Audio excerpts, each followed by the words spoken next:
ജഗത്ത് വ്യവഹാരിക സത്യവും ബ്രഹ്മം പരമാർത്ഥിക സത്യവുമാണ്.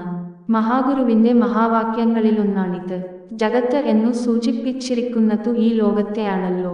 അതിൽ നമ്മൾ നിത്യേന കർമ്മസംബന്ധമായി ഇടപെട്ടുകൊണ്ടിരിക്കുന്നത് പഞ്ചതത്വങ്ങളാൽ പരമേശ്വരനാൽ സങ്കല്പം കൊണ്ട് ഉണ്ടാക്കപ്പെട്ട കാണപ്പെടുന്ന ലോകത്തെയാണ്.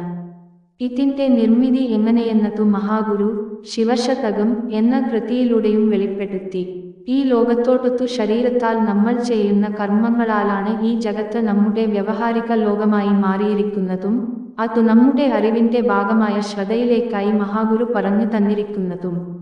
മറ്റൊന്ന് ബ്രഹ്മം പരമാർത്ഥിക സത്യമാണെന്ന അറിവിനെയാണ് സൂചിപ്പിക്കുന്നത്. ഇതിൽ പ്രത്യേകിച്ചു എടുത്തു പറയാതെ തന്നെ നമുക്കറിയാം പരമാർത്ഥികം എന്ന വാക്കിന്റെ അർത്ഥം സത്യം എന്നു സൂചിപ്പിക്കുന്നുവെന്നത്.